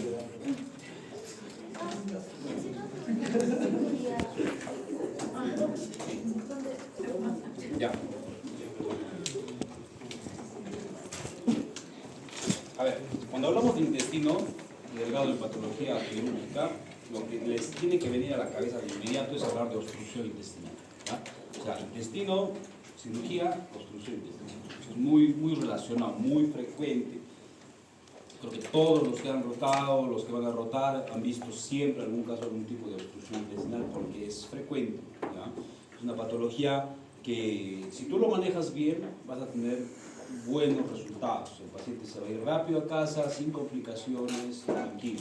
Pero si tú manejas mal una obstrucción, o sea, operas en un momento que no tengas que operar o haces algo de más en ese tipo de pacientes, pueden terminar con reoperaciones, incluso con alta mortalidad. Aparte de la sepsis, las complicaciones mayores en cirugía digestiva, en cirugía general abdominal, es por una complicación de obstrucción intestinal. Mucha mortalidad en pacientes que tienen algo grave. Entonces, el intestino delgado es una estructura tubular que se extiende desde el píloro al ciego. La longitud está muy variada. Hay pacientes que tienen un intestino muy chiquito, exactamente el tamaño de 3 metros, 3.5. Hay intestinos muy largos, 8, 9 metros, en promedio son 5 metros. Acá no es que el paciente sea, digamos, más gordito, más flaquito, tiene menos intestino, más intestino, no. La distribución es que el paciente, mientras más alto sea, mientras más tamaño tenga, va a tener el intestino siempre más largo. Eso está ya comprobado en los estudios que se ha hecho, ¿ya? Entonces, ¿qué te convendría? ¿Tener poco intestino o mucho intestino? ¿Tú qué crees? Mucho. ¿Por qué? ¿Qué pasa si tú tienes 3 metros y medio y te da una isquemia y te queda 1 metro? Si tienes un intestino más largo, tienes más posibilidad de que se doble. O sea, los dos extremos en este caso no son buenos. ¿Ya? O sea, ni que tengas poco ni que tengas mucho, porque hay más oportunidad a cualquier tipo de patología. ¿Ya? Pero es casi siempre recomendado cuando operamos una obstrucción medir el intestino, o sea, ver dónde está la lesión, en qué parte va a ser la sutura, en qué parte va a ser una anastomosis. Es medir desde arriba, desde el trace hasta la válvula ileocecal, hay que medir cuánto más o menos el intestino. Los 3 segmentos clásicos, pues el duodeno unos 30 centímetros, el yeyuno unos 2 metros y el ilio unos 3 metros más o menos. Tiene movilidad, tiene 8 movimientos por minuto para el transporte de alimentos. Entonces, cuando nosotros vamos a auscultar un abdomen, tenemos que quedarnos ahí en una sola posición durante 1 minuto. No es que lo ausculta uno moviendo, no, eso no sirve, porque hay que ver cómo está el peristaltismo. Porque hay pacientes que van a hacer tendencia a tener ilio o que si tienes obstrucción de acuerdo al tiempo de enfermedad. En general, para que ya sepan, cuando hay una obstrucción intestinal, normalmente primero tienes ruidos normales, luego tienes ruidos aumentados y luego ya tienes ruidos muy disminuidos, de acuerdo al tiempo de enfermedad de esos pacientes. ¿Ya? Eso va a ser también importante la auscultación. El duodeno, les cuento que es el órgano, digamos, más temido por todos los cirujanos. ¿Ya? Porque operar un duodeno, operar una úlcera duodenal, un trauma duodenal, un tumor de duodeno es bien difícil. ¿Ya? El tejido, la vascularización, por más de que tengas buenos vasos, a veces si pasa una fístula, una filtración del duodeno es malo para los pacientes, ¿no? Los pronósticos son bien graves para los pacientes. Por eso que operar un duodeno hay que tener mucho cuidado. ¿Ya? La primera porción, la superior 5 centímetros, móvil y fija. ¿Ya? La segunda porción, la parte descendente, más o menos unos 7.5 centímetros. Acá, de todas las 4 porciones, es la más importante, la segunda, porque se encuentra el sistema bacteriano, o sea, la ampolla de Vater, donde vamos a manejar patologías de coledocolitiasis, de tumores y más. Entonces, esa es la porción más importante de todas las 4. La tercera es una horizontal, unos 10 centímetros. Acá, para una cirugía, hay que tener cuidado con los vasos mesentéricos, porque aquí están bajando justo por esa misma porción, la parte posterior. Y la cuarta porción, la ascendente, que está casi totalmente retroperitoneal, que va a terminar en el ligamento de Treitz, que es fijo. ¿Cierto? Entonces, la cirugía de duodeno hay que tener un poquito cuidado. En el yeyuno y ilion está el 90% de la absorción del aparato digestivo. ¿Cuál es la diferencia? Tú estás operando de repente una peritonitis y no sabes dónde está la zona clara, digamos, de una perforación intestinal. Entonces hay que identificar estas diferencias para ver si es yeyuno o ilion. Mientras más abajo sea la lesión, acá también es mejor para el paciente. Una lesión, mientras más cercana esté al ángulo de Treitz, es peor para los pacientes. O sea, si encuentras un tumor a 20 centímetros del Treitz, o sea, prácticamente el paciente está ya condenado. O sea, que termina con una ienostomía a esa altura, el paciente prácticamente no va a salir. ¿Ya? Porque hay mucho flujo, mucho contenido intestinal, se junta toda la parte biliopancreática y hay mucha secreción que puede salir, que se puede manejar. Una anastomosis cerquita al Treitz es mala también. Entonces, el yeyuno, ¿qué cosa? Tiene mayor diámetro, pared más gruesa, los pliegues son más prominentes, el mesio es más gordito, más adiposo, y los vasos rectos son largos y tienes máximo unas 2 arcadas. Y en el ilion es diferente, es mucho más delgadito, ¿no es cierto? La pared es más, menos gruesa, los pliegues son menos prominentes, el mesio es más, menos adiposo, un poquito más gruesito, y tienes varios vasos curvos o pequeños arcos. O sea, tienes desde el inicio del meso, de la arcada vascular más importante, hasta llegar al borde antimesentérico, tienes unas 4 o 5 arcadas normalmente, ¿no? Entonces, si tú vas a hacer una ligadura de vasos en el yeyuno, va a ser más rápida, porque estás ligando prácticamente un solo arco. Si vas a ligar en el ilion, tienes que demorarte, porque tienes que ligar mucho más vasitos, una cirugía un poquito más larga normalmente que en la patología de yeyuno. La irrigación del duodeno es muy amplia, ¿no? La arteria gastroduodenal, la arteria pancreatoduodenal, la arteria pancreática duodenal inferior, ¿no? Los vasos pancreáticos duodenales inferiores, y en el yeyuno tienes varios arcos, o sea, arcos yeyunales, vasos iliares, no hay un número determinado, o sea, de acuerdo al tamaño de intestino que tengas vas a tener una cantidad de arcos, ¿no? Obviamente todo eso nace de la arteria mesentérica, entonces vas a ver la ligadura que vas a tener que hacer en algunos casos de isquemia muy extensa, pues tienes que manejar con cuidado también eso. El drenaje venoso, la parte duodenal va a desembocar en la vena porta, ¿ya? Y el yeyuno ilio va a desembocar en la vena mesentérica superior. Y la inervación del nervio vago y los nervios esplácticos. En cuanto a la histología, vemos que la mucosa tiene un epitelio columnar, células que tienen una vida media más o menos de un recambio cada 5 días. Y la submucosa están los vasos, los nervios del plexo de Meissner y las placas de Peyer, normalmente más frecuente en el ilion terminal. Y la parte muscular con 2 fibras longitudinal externa, circular interna, y el peritoneo que va a ser muy variado. Entonces, acá cuando vamos a manejar, digamos, patologías de peritonitis, entonces tú tienes que ver el grado de inflamación que vas a tener del mismo intestino, del mismo meso y de la misma pared intraabdominal que tú tienes. Porque hay peritonitis que pueden incluso requerir varias cirugías si es que no tienes un manejo adecuado, si es que no lavas bien la secreción. Normalmente esta mucosa tiene una superficie de 200 metros cuadrados.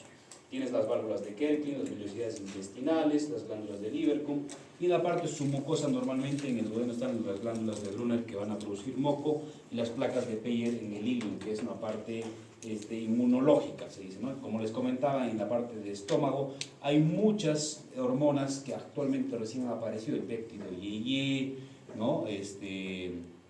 Otro tipo de hormonas que te hablan, ¿no? Lo que es la digestión, la regulación. Cuando tú haces anastomosis muy amplias o muy bajas, el paciente tiene malnutrición y estas hormonas empiezan a reactivar, empiezan a producir más para intentar un poquito controlar ese tipo de malnutrición que dan estos pacientes. El año 2017 se ha ya demostrado que el mismo mesenterio es un nuevo órgano, es el nuevo órgano, el órgano más recientemente ya declarado, porque en el mismo meso, o sea, la parte de la raíz del intestino, puedes encontrar muchas patologías. Hay quistes de mesenterio, hay tumores de mesenterio, tienes la misma mesenteritis retráctil, tienes la misma tuberculosis que puede aparecer en ahí, un trauma de meso, o sea, tienes todas las patologías que se pueden ver solamente en esa estructura. Entonces, hay mesos que pueden ser mesos muy cortitos que tú no puedes maniobrar porque te sangran, hay mesos bien largos, hay mesos acartonados, hay mesos muy delgados, mesos muy vascularizados, es diferente. O sea, en cada persona que tú vas a encontrar un meso variado, ¿ya? La fisiología, entonces, rápidamente es una absorción y secreción de agua y electrolitos, hemos dicho el 90%, difusión de electrolitos, vitaminas, hierro, ¿no? La vitamina B12 sobre todo, la absorción de 8 litros de agua, intronización de carbohidratos, absorción de aminoácidos, grasas y sales biliares. Anomalías congénitas, sí se encuentra estenosis y atresia duodenal, el paciente tiene ictericia y tiene signos de obstrucción intestinal. Divertículos duodenales también, atresias estenosis yeyunales, duplicación intestinal y el divertículo de Meckel, que en algún momento ya lo hemos nombrado, que es la patología congénita más frecuente de todo el tubo digestivo, ¿no? Que simula mucho un cuadro de apendicitis aguda. Aparece un cuadro de apendicitis y tú entras a revisar, tienes que ubicarlo hasta 1 metro de la válvula ileocecal para atrás y encontrar una lesión muy parecida a esta. Puede ser que el divertículo esté sano, que esté necrosado, que tenga obstrucción, que esté perforado, que esté adherido, que tenga intususcepción a otra asa intestinal. O sea, puedes encontrar de cualquier presentación posible. Entonces, ya yendo a lo que más nos importa, ¿no es cierto? La obstrucción intestinal, que es la parte quirúrgica. Entonces, ¿qué cosa es una obstrucción? Es un proceso patológico que va a producir alteración del tránsito intestinal normal. O sea, el tránsito regular que tiene una persona va a estar estancada en alguna parte, cortada en alguna parte por algo que lo está provocando, ¿no?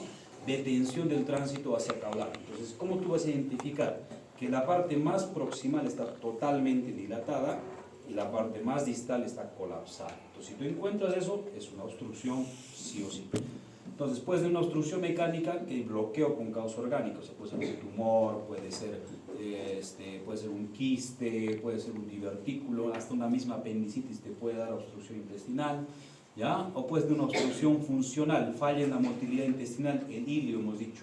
Hay diferencias, o sea, hay ilio mecánico, ilio dinámico, ¿ya? Entonces, lo que tú tienes que ver es cómo está el paciente, el estado general del paciente, la distensión abdominal y pedir una placa, ¿no? Entonces, una placa de ilio va a ser diferente a una placa de obstrucción intestinal. En un ilio tú vas a encontrar, recordando, dilatación de asa delgada y dilatación de asa gruesa, las dos. En una obstrucción solamente tienes una, o asa gruesa o asa delgada, no puedes tener las dos, sería muy raro. Y tienes una mortalidad relativamente alta, 5 o 15% de los pacientes con obstrucciones. Va a ser diferente una obstrucción de intestino delgado a una obstrucción de intestino grueso, que lo vamos a ver después, un vólvulo de sigmoides, que normalmente los pacientes con vólvulo de sigmoides llegan mucho más tóxicos, mucho más sépticos a comparación de estos pacientes. Estos pacientes de obstrucción de intestino delgado tienen varios días de enfermedad y normalmente son mejor tolerados, exceptuando la deshidratación que tienen estos pacientes. Entonces, los síntomas tienen para una obstrucción: dolor abdominal, distensión abdominal y ausencia de eliminación de flatos y heces. Esa es la tríada más clásica de estos pacientes. Luego, más adelante, van a venir los vómitos. La característica de los vómitos, o cuando tú le pones una sonda nasogástrica a un paciente con obstrucción, va a ser variada. Puedes tener vómitos o secreción de contenido alimenticio, biliar, intestinal, fecaloideo. Entonces, en algún momento de la evolución de una obstrucción intestinal va a haber una variación de esa secreción que tú estás viendo en el vómito o en la sonda nasogástrica. Y el examen físico, normalmente estos pacientes están en mal estado general, pues no, están deshidratados, casi todos los pacientes llegan con deshidratación, ¿ya? Y vas a encontrar en el abdomen un abdomen distendido. Los ruidos, como les dije, normalmente inicialmente están normales, luego aumentados, luego ya disminuidos o ausentes. Reacción peritoneal, sí, no, hay que tener un poquito de cuidado al examinar a esos pacientes. Cuando tú le palpas a un paciente con distensión, le va a doler, porque está viniendo al hospital justamente porque ya no está eliminando flatos ni heces hace unos 3 días, es el promedio. O sea, ya no es normal que el paciente no vaya 3 días al baño, ¿cierto? Entonces ahí ya recién les llama la característica, les llama la atención y entonces vienen al hospital. Al momento de palpar hay que tener mucho cuidado, con mucha sutileza, no palpar bruscamente. Y en todo paciente hay que hacer sí o sí un tacto rectal. Esto están poco acostumbrados los internos, los residentes, cirujanos. Toda obstrucción intestinal tienes que hacer un tacto rectal, porque en alguna ocasión hemos encontrado que puede haber incluso un tumor en la parte baja, un cuerpo extraño o algo, entonces ya va a ser diferente el manejo de una obstrucción clásica, ¿ya? Entonces vamos a encontrar que la ampolla está muy dilatada y que no haya heces en el tacto rectal. Y otra cosa importante es una radiografía, o sea, siempre la placa tiene que ser en 2 incidencias. Si ustedes han visto, solamente piden rayos X de abdomen, nada más. Tienen que ser rayos X de abdomen en posición de cúbito y posición de pie. Esas 2 incidencias tienes que tener, porque tienes que encontrar ausencia de aire en la ampolla rectal, en la de cúbito, y la de pie, los niveles hidroaéreos o pila de monedas. Entonces, acá tú estás encontrando las 2 incidencias, los niveles hidroaéreos, edema de asa intestinal, ¿ya? Signos de obstrucción intestinal, pila de monedas en algunos casos, y que no haya aire en la ampolla rectal. O sea, para eso son las 2 placas que tienes que manejar. En algunos casos la placa no está bien tomada o de repente tienes duda, entonces hay que hacer otro estudio, o sea, otra radiografía de control, de seguimiento, y peor si es un paciente que ya se ha operado de algo. Si se ha operado antes, previamente, de una obstrucción, entonces hay que tener un poquito de cuidado. Ahí es donde vamos a frenar la mano igual. No vas a operar todo paciente que tenga obstrucción, que ya se ha operado. Si no se opera de nada, sí o sí el paciente va a entrar a sala, no hay otra alternativa. En algunos casos le piden la tomografía, como les decía, en algunos hospitales, como protocolo, a toda obstrucción le piden tomografía. En el seguro les piden tomografía a todas las obstrucciones, ¿ya? O sea, obstrucción por vólvulo, lo que tú sospechas, y eso la verdad no está bien. O sea, pedir una tomografía, una obstrucción, te retrasa el tiempo, que de repente tienes que entrar a operarlo rápidamente, porque la tomografía sí tú vas a decir ya tal zona está probable, pero ni así te da el diagnóstico al 100%. El diagnóstico tiene que ser clínico y acompañado de una placa que es totalmente sencilla. Entonces acá tú vas a ver dónde está probablemente la zona, una sensibilidad más alta que la radiografía, 90%, y los hallazgos, pues zona de transición, vas a ver dónde puedes encontrar. Donde sí les puedo decir que sería buena una tomografía sería en un caso de un paciente que ya se ha operado. O sea, por ejemplo, buscando una hernia interna por una obstrucción intestinal, entonces ahí sí la tomografía nos va a ver un signo especial, el signo de remolino, de ojo de buey. Hay signos tomográficos que ustedes pueden recordar para ver una obstrucción intestinal por hernia interna.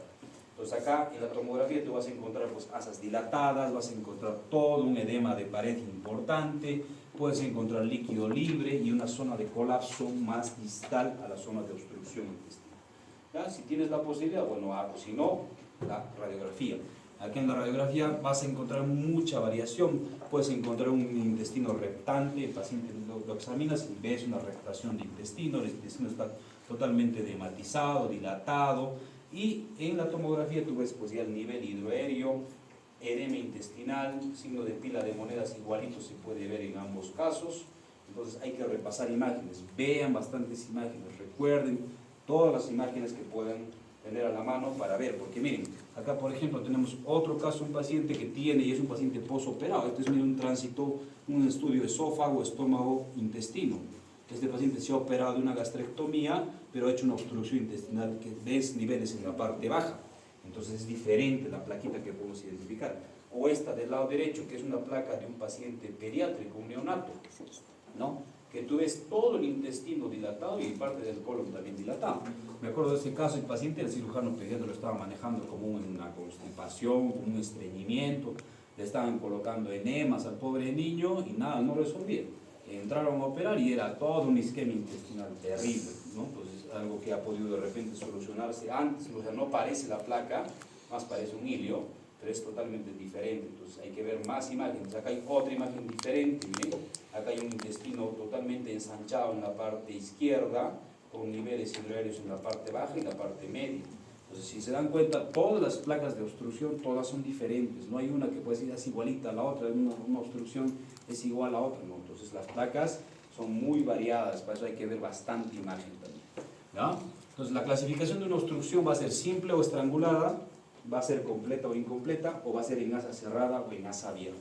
Entonces, para ver la etiología de tus pacientes. Todo esto te puede causar obstrucción intestinal.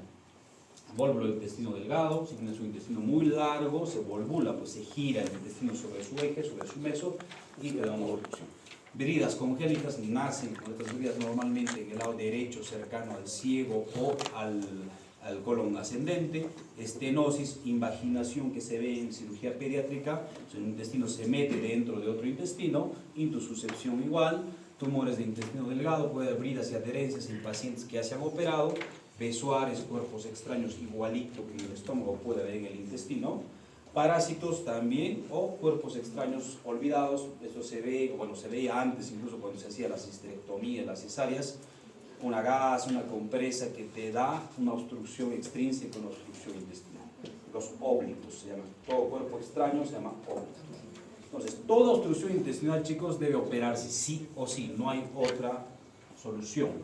Más que en caso de que ya se ha operado, sospecha de adherencias postquirúrgicas. Un paciente que ya se ha operado, podemos darle chance hasta 48, máximo 72 horas del ingreso.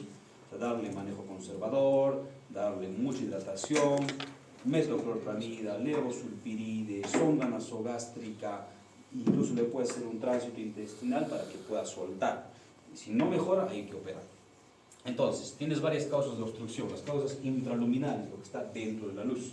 un iliobiliar, un cálculo grande que ha migrado y se ha obstruido cerca de la válvula iliocecal, pero te da una obstrucción intestinal proximal.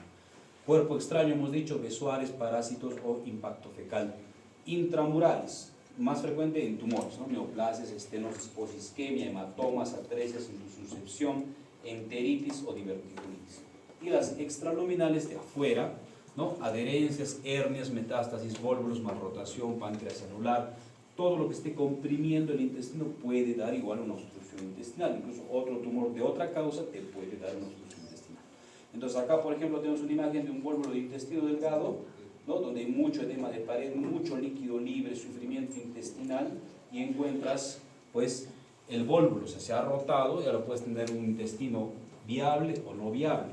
Idealmente, cuando es un vólvulo de intestino delgado hay que darle chance. Entonces lo devolvulamos, lo volvemos a su posición normal, lo tapamos con compresas calientes, líquido caliente durante unos 5 minutos más o menos, para ver que recupere la viabilidad. Si recupera, ahí queda. Si no recupera, hay que tratar de hacer una resección, pero solamente lo menos posible en este caso, ¿ya? Entonces puede ser conservador un vólvulo de intestino o quirúrgico con resección y anastomosis, o resección con ostomías también puede ser. Puedes encontrar esto, una brida, mira, esto es como un anillo, una brida congénita que está estrangulando una zona del intestino, o sea, mala suerte el intestino por el movimiento, se ha metido a esa brida y luego ya no suelta, ¿no? Entonces, si tú cortas esta pequeña brida, lo ligas, listo, se soluciona el problema y ya no hay más cosas que hacer. O lo otro, adherencias postquirúrgicas. La diferencia entre una brida y una adherencia es que la brida es un tejido más fibroso y tiene vascularización. La adherencia no tiene vascularización y es mucho más fácil la disección de estos pacientes. Puedes encontrar esto, fitobesoar, tricobesoar, ¿no? Entonces, hay una obstrucción intestinal, un tumor hemangiomatoso de intestino delgado, un tumor de meso, un tumor intraluminal, puedes encontrar cualquier causa que te da una obstrucción intestinal. Entonces, lo que pasa normalmente en una fisiopatología de una obstrucción es esta secuencia: distensión abdominal proximal, acumulación de líquido y gas, menor absorción y mayor secreción, éstasis intraluminal, edema de pared, luego ya viene motilidad en ráfagas, hipovolemia, alteración ácido-básico, porque estos pacientes tienen normalmente, ¿no es cierto?, hipocalemia, tienen acidosis, y empiezan con el lactato a subir también, CIRS, falla multiorgánica y muerte si es que no se va a resolver en ese momento. Entonces, esta es una terapia promedio de un paciente con obstrucción. Todo paciente NPO más sonda nasogástrica, sí o sí, hidratación enérgica en ese momento, antibiótico terapia ya para cubrir la parte inicial, analgésicos, puedes colocar de repente un protector gástrico, si quieres un procinético, dependiendo, y colocar sonda Foley para monitoreo del balance de tus pacientes. Control de funciones vitales, ingreso a sala, porque toda obstrucción va a operarse. Cirugía abierta o laparoscopía, le pongo entre interrogantes porque eso hay que decidirlo en ese momento. Si se puede hacer por laparoscopía, sería lo mejor, pero yo les digo que el 98% de los pacientes siquiera no se va a poder hacer por laparoscopía una cirugía de obstrucción, porque hay que maniobrar mucho el tejido, el asa del intestino está muy dilatado, si tú intentas agarrar con las pinzas se te va a desgarrar, vas a tener que suturar, se te va a mover, no vas a encontrar bien la zona de obstrucción, es más difícil. Entonces, ir a la segura con una cirugía abierta, aún está en protocolo esto de cirugía abierta. Luego, si tienes un vólvulo, como les decía, de volvulación o resección más anastomosis o ostomía, ¿qué sería lo mejor? Hacer una anastomosis en todo caso, porque si le haces una ostomía, estás sacando parte del intestino hacia afuera, estás condenando al paciente a una segunda cirugía, una tercera cirugía, que viva unos meses con la bolsa, con los tomas, es difícil para el paciente manejar, enseñarle que no haya dermatitis, que no haya deshidratación, el tipo de alimentación que va a tener también va a ser diferente, un paciente con ostomía es diferente, ¿ya? Si tienes una brida, liberación de bridas o adherencias, estenosis, invaginación, tumor, besoar, óblito, siempre hay que hacer una resección para evitar alguna complicación. Y en adherencias solamente adherenciolisis, ¿no es cierto?, de las adherencias que son más laxas. En bridas y adherencias, como les comentaba hace un ratito, hay que esperar hasta 72 horas para la resolución. Darle un manejo conservador y se puede intentar esto, el uso de gastrografía. Usas este contraste, le pasas, ¿ya? Contraste, y si ves que el contraste ya llegó al colon, es porque ya la zona de obstrucción se ha liberado, porque normalmente cuando un paciente se opera, tiene tendencia a formar mucha adherencia, bridas. En algunas zonas se puede soltar con este contraste. Y ya te evitas una cirugía, te evitas alguna otra cosa más, ¿ya? Pero si en el transcurso de esos 3 días tu paciente te hace taquicardia, te hace fiebre, o tiene signos peritoneales, o se pone mal, o la sonda nasogástrica sale contenido fecaloideo, el lactato empieza a subir, de frente lo operas. Ya no vas a esperar mucho más tiempo porque hay más riesgo de necrosis y isquemia en este tipo de pacientes. Entonces, a ver, no sé si va a abrir primero este video, si no lo voy a abrir después. Creo que no abre este video. Era un videito de una, después lo voy a mostrar, ¿ya? De una cirugía de laparoscopia por obstrucción. Ahora, tuberculosis enteroperitoneal es una patología relativamente infrecuente en algunos centros. Acá en el Perú es más o menos frecuente, ¿ya? Que puede presentarse como cualquier cosa. O sea, cuando tú tienes un paciente que no tienes un cuadro claro, hay que sospechar una tuberculosis, porque puede que el paciente debute con una obstrucción, puede debutar con fístula, puede debutar con un tumor intraabdominal, con fiebre de origen desconocido, con lo que sea puede debutar una tuberculosis enteroperitoneal. Puede afectar cualquier órgano intraabdominal o cualquier ganglio mesentérico. Entonces, acá tú vas a encontrar, por ejemplo, los nódulos gránulos de mijo, que se llama, ¿no? Y hay una patogénesis que el paciente va a tener una diseminación vía hematógena de un foco pulmonar activo, tiene que haber eso, o ingestión de leche contaminada o siembra de órganos adyacentes, porque la tuberculosis puede estar presente en cualquier órgano intraabdominal. La clínica de tus pacientes va a ser rara, puedes debutar como cualquier cosa que les digo. Normalmente tiene dolor abdominal más en fosa ilíaca derecha, sospecha de apendicitis, diagnóstico diferencial de apendicitis también es una tuberculosis. Diarrea, estreñimiento, baja de peso, fiebre, tumor intraabdominal, ascitis. Bueno, y hay otra clínica que también puede ser oculta, se puede presentar en estos pacientes. Diagnósticos hay que ser laboratorios, hay que ser radiografías, puede ser tomografía, tránsito intestinal, ecografía, biopsia, estudio de líquido ascítico, de ADA, cultivo, prueba de tuberculina, cualquier cosa necesaria para un diagnóstico definitivo. En estos casos, si tienes que exagerar en algún estudio, lo tienes que hacer. Hemos tenido un paciente hace un mes, creo un mes y medio, en el hospital, que había sospecha, porque debutó con una hemorragia digestiva, hizo hemoperitoneo, no se sabía la causa, ¿no? Sospecha de tuberculosis, le mandaron todos los cultivos, igual salió positivo, ¿no? Entonces, recién al hacer una junta médica se llegó a un diagnóstico definitivo, porque no teníamos el diagnóstico claro de estos pacientes. En una laparoscopia puedes encontrar estos puntitos amarillos, ¿no? Nódulos como gránulos de mijo, que hay que a veces diferenciar de una metástasis o una carcinomatosis, que a veces se parece, pero normalmente en estos son mucho más friables, o sea, tú puedes deshacerlo, ese tipo de lesión. El tratamiento y complicaciones de una TBC enteroperitoneal va a ser de acuerdo al paciente, lo que tú vas a encontrar, ¿ya? ¿Qué tipo de operación? Normalmente solamente es biopsia. Entras, encuentras una lesión tumoral, ¿no? Una obstrucción, unos ganglios, unos nódulos, le tomas la biopsia y listo. Liberación de bridas de adherencias, a veces apendicectomía por la duda diagnóstica que estamos conversando, liberación de bridas, resección intestinal, suturas y más, ¿ya? Y las complicaciones puede haber hilo, infección, fiebre, dehiscencia, visceración, fístulas, reoperaciones y todas las complicaciones que se puede imaginar puede darse. Acá necesitamos, aparte del tratamiento quirúrgico, un tratamiento médico por 9 meses dado por el infectólogo. Ahora, otra patología son las fístulas enterocutáneas. Manejar una fístula intestinal enterocutánea, o sea que parte del contenido intestinal está saliendo hacia afuera por algún orificio anormal, puede ser difícil de manejo para estos pacientes. Normalmente estos pacientes tienen una evolución muy tórpida y están mucho tiempo hospitalizados. El promedio de estancia hospitalaria de estos pacientes está entre 3 semanas a 3 meses, o sea, imagínense, es una estancia larga de los pacientes que están con este tipo de problemas. Entonces, ¿acá qué significa una fístula? Es una comunicación de 2 epitelios, ¿cierto? Entre el aparato gastrointestinal y la piel, con salida de contenido intestinal a través de la misma por periodo de más de 24 horas. Si tiene menos de 24 horas, no es considerada una fístula, puede ser una fuga. Así como fuga biliar, vamos a hablar más adelante de fístulas y fugas intestinales o fístulas biliares. Si no hay piel, o sea, no tienes un contacto del orificio porque ya el paciente ha sido múltiple operado, de repente no tiene un dominio de pared, Entonces se llama fístula enteroatmosférica, o sea que el intestino esté de frente en contacto con el ambiente, con el aire, y es enteroatmosférica. Si tiene un pedacito de piel que le está cubriendo y ves un pequeño orificio, solamente es fístula enterocutánea. ¿Cuál es mejor? La enterocutánea, obviamente, pues porque la enteroatmosférica es el manejo mucho más difícil de los pacientes.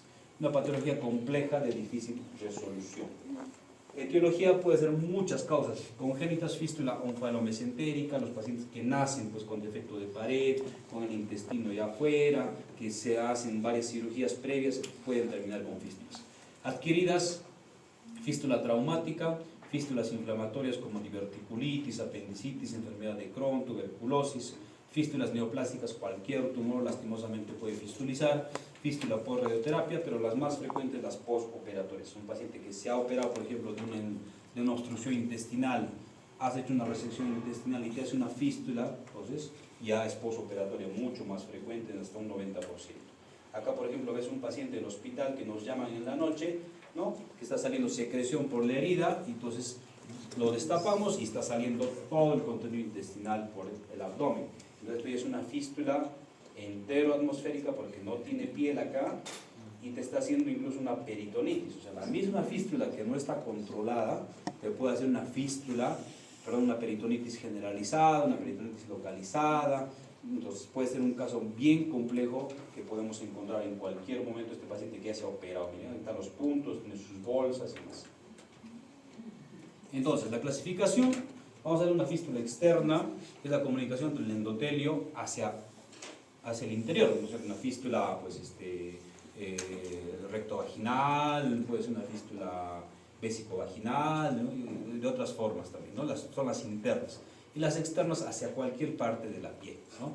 Normalmente las fístulas internas son de un pronóstico un poquito más sombrío, porque hay que hacer estudios mucho más específicos.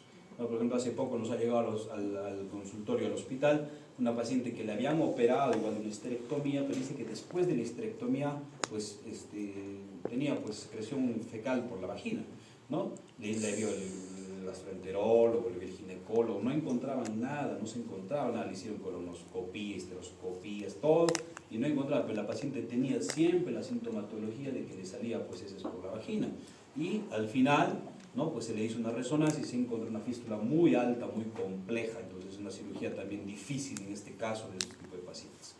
Pero lo importante saber es acá la clasificación. Si es de gasto bajo, o sea, tienes menos de 200 heces por día, o sea, tienes que cuantificar cuánto está saliendo del líquido intestinal por día. Te vas a poner una bolsa o de repente un drain, un tutor, no sé, tienes que ver cuánto sale. Si es baja, menos de 200, si es alta, más de 200. Mientras más alto sea el gasto, va a ser más difícil el manejo de los pacientes, porque hay más riesgo de deshidratación, de dermatitis y más. ¿Qué cosa va a perpetuar la fístula? O sea, llamadas las fístulas complejas. Desnutrición. Obviamente, si un paciente está malnutrido, hipoalbuminémico, la fístula va a seguir. Un tumor asociado, diabético, uso de corticoides, que esté en quimioterapia, que tenga múltiples fístulas, o sea, tienes muchos orificios, no sabes de dónde viene, peor para el paciente. Infección de la piel, fístulas de alto gasto, fístulas laterales asociadas a abscesos o trayecto fistuloso más de 2 centímetros. Como tú sabes que tiene un trayecto largo, le haces una tomografía, le haces una fistulografía, entonces el trayecto de la piel hacia el inicio de la fístula, si es muy largo, va a ser difícil. Entonces, ¿cómo evitamos que nosotros tengamos un trayecto fistuloso largo? Digamos, le colocamos un drenaje, ¿no es cierto? Si vamos a operar cerca al flanco izquierdo, el dren tiene que salir lo más cercano ahí, porque si imagínate, le operas en el flanco izquierdo y el dren le sacas por el otro lado, el trayecto va a ser muy largo y una fístula más difícil de manejar. Entonces, los drenajes tienen que ir cerquita a la zona donde estamos manejando. Tratamiento siempre estabilización, hidratación adecuada, nutrición. Los pacientes, algunos van a requerir nutrición enteral, algunos nutrición parenteral, ¿ya? Control de la sepsis, antibióticos a todo y cuidados de la piel para que no te haga dermatitis. Estudios, hay que hacer ver de dónde viene la fístula, un tránsito intestinal, fistulografía, tomografías, endoscopías, lo que sea necesario. El tratamiento inicial, probabilidad de cierre espontáneo, hay que ver, algunos pacientes van a cerrar las fístulas sin necesidad de intervención quirúrgica. Y el tratamiento definitivo, pues vas a ver si tu paciente va a terminar con una ostomía, con una resección intestinal, con una anastomosis, o de repente va a terminar con una fístula de por vida. Y el apoyo nutricional pues es importantísimo, la nutrición complementaria, el estado nutricional de estos pacientes es básico, o sea, hay que hacerles un estudio nutricional completo antes en el pre, post, postoperatorio y postseguimiento. El tratamiento quirúrgico siempre va a ser la resección y la anastomosis, como les dije, ¿no? Lo mejor para evitar, ¿no? Siempre hay que ver que el paciente esté en buen estado general, la proteína y todo lo demás. En algunos casos, pues solamente puede ser curación. Acá le estamos colocando pasta de caraya, pasta de azar para que no se infecte la herida, o en otros casos también se puede hacer un sistema VAC. Si tienes una fístula también que se puede manejar, puedes manejar un VAC o puedes colocar una malla y luego hacer una aproximación del tejido para que la fístula también ya no sea más difusa, más diseminada. Pero estas fístulas se pueden complicar con desnutrición, alteración hidroelectrolítica, sepsis, abscesos, periconitis, infección de piel, reoperaciones y más cosas, ¿no? O sea, eso puede ser de larga data. Ahora, una mortalidad, las fístulas de todo el tubo digestivo, las peores son las duodenales, como les dije hace un rato. Fístula gástrica, 15%, duodenal hasta el 56% de los pacientes fallecen, fístula intestinal 30% y las fístulas colónicas son las más fáciles de manejar. Mientras más distal sea la fístula, por ejemplo, en el recto, en el sigmoides, en el ciego, es mucho mejor, pero si es una intestinal duodenal más alta, es peor para este tipo de pacientes. Ahora, una patología rara, que bueno, sí a veces te lo encuentras en sala de operaciones, es la enfermedad de Crohn, la enfermedad inflamatoria granulomatosa, que compromete cualquier parte del tubo digestivo. Esto ya lo han visto, no es necesario que lo conozcamos mucho, pero más frecuente en el ilio, en el colon, una etiología desconocida, y los signos y síntomas son muy variados. También puede haber diarrea, dolor abdominal, pérdida de peso, puede debutar con una fístula, sobre todo fístulas perianales complejas, ¿ya? Abscesos perianales o tumor abdominal o anemia, ¿ya? Más que todo en la parte baja. Diagnóstico, radiografías puede ser zonas de estenosis separadas de áreas normales, hay que hacer siempre biopsia de la zona, endoscopía, colonoscopía, diagnóstico diferencial con colitis ulcerativa, tuberculosis, linfoma o amebiasis. El tratamiento es inicialmente médico, dieta baja en residuos, prednisona, sulfasalazida y la cirugía siempre tiene que ser lo más conservador posible. O sea, si vas a resecar una zona y te han mandado la patología que es un Crohn, tiene que ser lo más conservador posible. Solamente en caso de que haya muchas complicaciones como obstrucción, absceso, fístulas, hemorragias, ahí tienes que manejar una resección mucho más grande, mucho más amplia. Porque como esta patología va a seguir apareciendo, probablemente va a tener otros episodios similares. Algo grave que es en la patología intestinal es la isquemia mesentérica. Entonces, una enfermedad oclusiva de los vasos mesentéricos poco frecuente, pero con mucha mortalidad. Yo les diría 70, 80, 90% de los pacientes fallecen, de verdad. Más en mujeres mayores de 60 años, principal causa de aterosclerosis y puede presentarse en cualquier cuadro quirúrgico.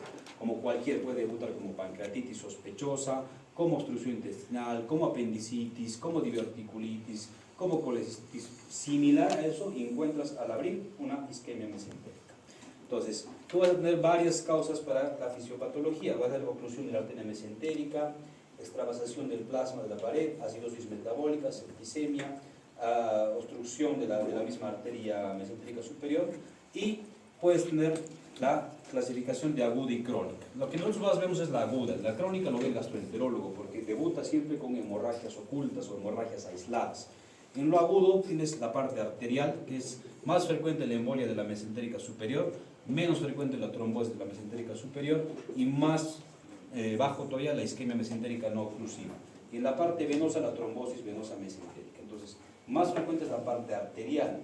Entonces, de estos tipos de isquemia mesentérica aguda, embólica o trombótica, por antecedentes cardíacos de estos pacientes que han tenido infartos, que han tenido prótesis vasculares, enfermedad cardíaca, fibriladores y más. En la isquemia mesentérica crónica, consecuencia de un paciente con aterosclerosis, problemas vasculares crónicos. La evolución, ¿no? En la isquemia mesentérica no oclusiva por estado de flujo normal, con frecuencia en pacientes gravemente enfermos que han estado mucho tiempo en la UCI con inotrópicos vasopresores, que hacen isquemias transitorias o en zonas muy localizadas. La etiología puede ser muy variada, tienes las causas primarias, entonces cuando tenemos una isquemia hay que intentar ver la causa, pero yo les digo que casi nunca se logra encontrar la causa porque estos pacientes se hacen muchos estudios, los que fallecen y todo, y se deja ahí, o sea, no se hace un seguimiento de estos pacientes para ver la causa.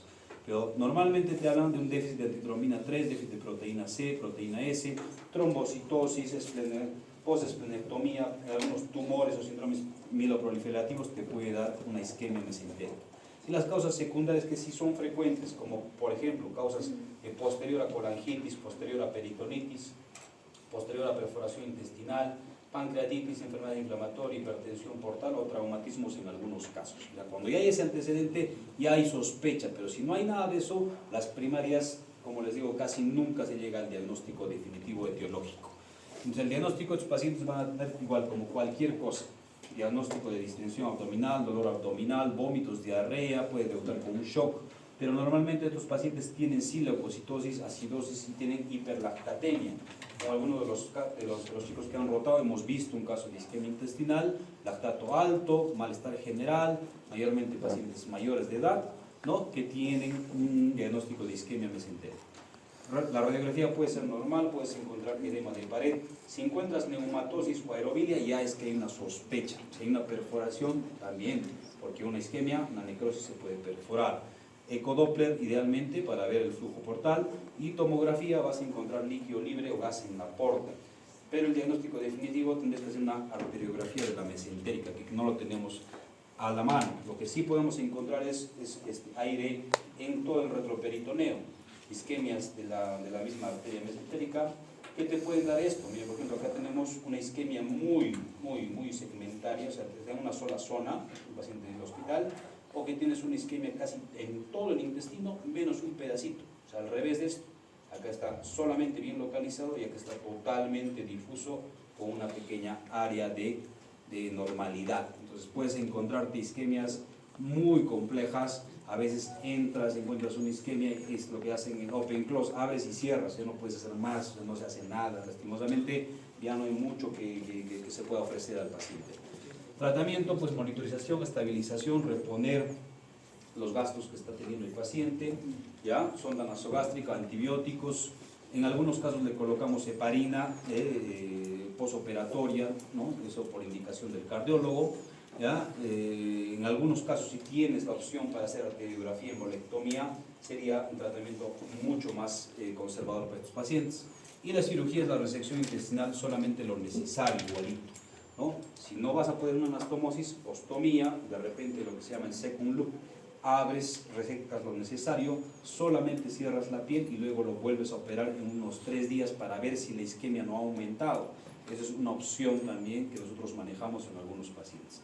Y la reconstrucción de la arteria mesentérica con vena safena lo hace el cirujano cardiovascular, pero eso es en casos muy aislados. A consecuencia de esta isquemia se da esta otra patología, que es el intestino corto, ¿ya? Entonces el intestino corto es el intestino delgado, menor de 120 centímetros, con válvula ileocecal presente, o intestino delgado menos de 200 centímetros, pero sin válvula ileocecal. Dependiendo si has hecho una resección muy agresiva de intestino con colon, también puede ser variado el diagnóstico de intestino corto. Ahora, síndrome de intestino corto es lo anatómico, lo que tú estás encontrando en medida, más baja de peso y malabsorción. Si tienes eso, ya es un síndrome de intestino corto. Y la insuficiencia intestinal es el mismo síndrome de intestino corto, pero que no puede mantener un estado nutricional normal. El paciente tiene problemas de hidroelectrolíticos, micronutrientes, que estaban pacientes que tienen incluso nutrición parenteral domiciliaria, y el manejo es muy complejo de los pacientes. La etiología puede ser muy amplia, pero a la cabeza, como les comentaba, isquemia mesentérica, trauma intestinal severo, enfermedad de Crohn, obstrucciones intestinales, fístulas, enterocolitis necrotizante en los pacientes pediátricos, tumores o post-radioterapia también puede darse. Tiene 3 etapas. La etapa aguda, que son las 2 primeras semanas. Si el paciente sale de ese cuadro, tiene más chance de vida. Si no sale de eso, probablemente ahí va a quedar. La etapa de adaptación, hasta los 2 años, o sea, todo el tiempo que está en casa para el paciente, que va a tener nutrición domiciliaria especializada, y luego la parte crónica, luego de los 2 años, para intentar una reconstrucción, una cirugía de alargamiento, trasplante, que bueno, eso está aún todavía sin buenos resultados. La clínica de estos pacientes va a tener pues desnutrición, baja de peso, hipersecreción gástrica, diarreas, déficit de vitamina B12, van a tener tendencia a formar cálculos en el riñón y en la vesícula. El tratamiento primero es dieta de absorción alta, o sea, tienes que darle medicamentos, perdón, dieta que no van a absorberse en la parte baja, tienen que absorberse lo más alto posible. Y a estos pacientes no hay que darle frutas, no hay que darle residuos, no hay que darle habas, por ejemplo. Es una dieta específica que la mandamos con una nutricionista para ver que el paciente tenga que mejorar su alimentación en la casa. Nutrición enteral, fraccionar en 6 tomas, ¿no? Le damos varias veces al día. Nutrición parenteral prolongada, hemos visto nutrición que tienen que manejar un NPT domiciliario en casa. Antidiarreicos, usamos la loperamida hasta 8 tabletas por día, normalmente le damos una cada 6 horas. Antiácidos, octreotide, pero el tema es que es muy caro y los resultados no son tan buenos. Y la cirugía anastomosis, alargamiento intestinal, trasplante, que no está, como les dije, todavía con buenos resultados. Y a lo último, los tumores de intestino delgado son normalmente tumores benignos, ¿no? Asintomáticos, un porcentaje muy bajo, ¿ya? Más frecuente, ¿ya? Si se operan, si sangran, si se obstruyen o hay una intususcepción, ahí recién. Ahora, puede haber pólipos adenomatosos, pólipos amartomatosos, como el síndrome de Peugeger, la pigmentación más poliposis, leiomiomas que tienen adenomas, hemangiomas. Puedes tener tumores malignos en cualquier parte del intestino, ¿no? Como duodeno, el adenocarcinoma, tumores periampulares que lo vamos a ver después, linfomas, sarcomas. Todos los pacientes tienen una clínica de dolor, baja de peso, diarrea con sangre, puede haber obstrucción, perforación también. Puede haber taquicardia, signo de flashing, rubor, hipotensión, que es un tumor carcinoide en el apéndice y en el recto. Es un tumor que simula igual una apendicitis, pero estás encontrando esto. Puede haber metástasis como el melanoma maligno. ¿Ya? El diagnóstico de todos estos tumores hay que hacer pues, endoscopías y biopsias sí o sí. Tomografía para estadiaje, puedes usar ecoendoscopía, arteriografía o cápsula endoscópica también para el diagnóstico. Este es el tumor carcinoide, es un apéndice, pero con un tumor paralelo que te va a dar pues, toda la taquicardia, el rubor, el flashing y demás. Ahora, puedes encontrar en los pacientes igualito, ¿no? Broncoespasmos, puede haber lesiones vasculares cardíacas, soplo, insuficiencia cardíaca, hepatomegalia, afectación cutánea, lesiones pelagroides y más causas sistémicas que te provoquen este tipo de tumor. El tratamiento hay que hacer una hemicolectomía derecha. Diagnóstico diferencial con bridas, tumores, intususcepciones, amiloidosis, cuerpos extraños, resección con márgenes amplios. Lo bueno es que como tienes bastante intestino, mínimamente tienes que tener un margen de unos 5 centímetros para proximal y para distal. Entre 5 a 10 es lo mejor para el paciente, ¿no? La operación de Whipple, cuando es un tumor de la segunda porción del duodeno, que lo vamos a ver después. El pronóstico casi siempre es malo cuando es un paciente que tiene un tumor maligno a los 5 años de vida. ¿Ya? Voy a mostrar lo último, chicos, ya terminamos un ratito.